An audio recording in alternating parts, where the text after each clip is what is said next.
All right, welcome back. That last story, that dealt with baby boomers having to move back in with their children. Well, this next story has to do with the other end of that spectrum, right? Due to waning housing affordability, a growing number of Americans continue to live with their parents well into adulthood.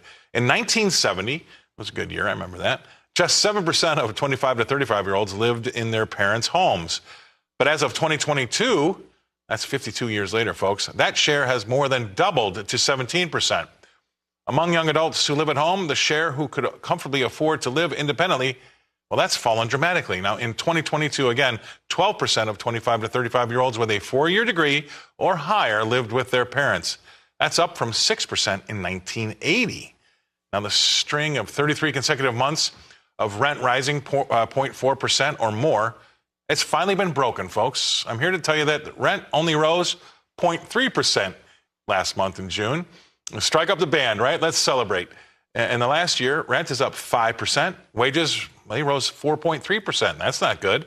And the year before that, rent was up 8.4%, while wages were only up 5.1% compared to 2 years ago. So rent is now up a total of 13.9%. So there you have it. It's that easy, right? The hotel of mom and pop is up and running and is also full. There's no vacancy.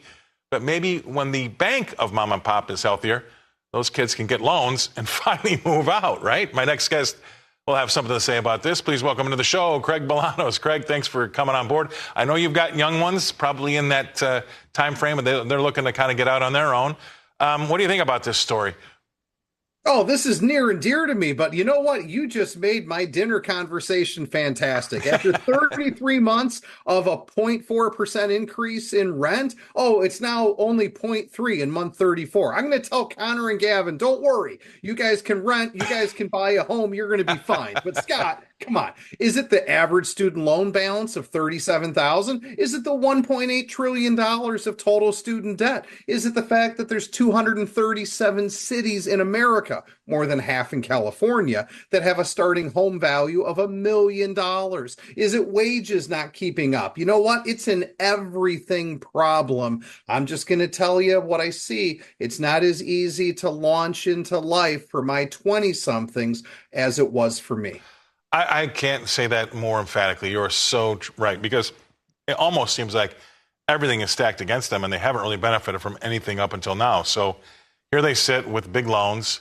And you know what? On top of it, the job market's starting to crumble or crack a little bit now. Crumble's probably too hyperbolic of a word, but it's definitely cracking. And so they're going to have to live at home for a little while. The hotel of mom and pop is going to have to take them in. And again, like I finished up the monologue with, until mom and pop or the bank of mom and pop gets healthy enough to give them loans, they're probably not going to be able to leave.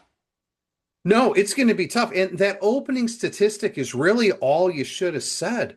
You go back some 50 years ago, only 7% of young people lived at home. Now it's 17%. What a change for an economy that has so much opportunity, for so many individual freedoms. Hotel parent, that basement, that bedroom, I guess it's looking pretty good. And it's the new reality for many young people. And that leads into a delay into launching in life. And that delay of launching into life is the delayed formation of families. And the delayed formation of families leads to declining birth rates. And declining birth rates lead to lower consumption for a country. And that spells trouble economically when you start looking at age wave demographics. Well, you're smarter than I am, and you made a lot of big words there, but I'll just make it that simple, is that if you've got a declining population, which you ultimately ended on there, you don't have as many customers for your stock market. I mean, that's the bottom line. I mean, there's not enough customers out there to buy the new things that, say, Burberry makes to make that stock go up or anything else. So you need to have that expanding population to make sure that your economy stays healthy, because you're just going to be continuing to give birth to newer and better customers. Look what happens to places that stagnate, like Japan. If you don't continue to see that population grow, you're not going to see your stock market grow. I used to say that that's the easiest pamphlet in the world. Make sure that, and that's a problem here. I mean, I don't know how we're getting on this, but you're absolutely right. Birth rate's going down. People are, they're waiting longer to have children and having less of them when they do. Yeah, and I didn't mean to hijack the No, it's conversation, good. but ultimately, population density studies and age wave demographics matter. We ought to talk about that again on your show. I mean, listen, China's worried about it. India's celebrating because their birth rates are fantastic. But I think the moral of the story here for everybody is it starts with controlling what we can control. And if I have one message at the Wealth Management Group, it's to everybody who is a parent, a grandparent, an aunt, uncle, and a prospective student. When you are thinking about what you're going to do in the fall for your undergraduate work, assuming you're going to do that and not go straight into the labor and the trades, make sure there is tremendous value in exchange for those education dollars that you are likely borrowing because you don't want to wake up with a ginormous financial hangover upon graduation due to borrowing too much debt, especially now that Parent Plus loans are 9.08%, Wow. graduate loans are 8, and federal student loans in the name of the student are 6.5.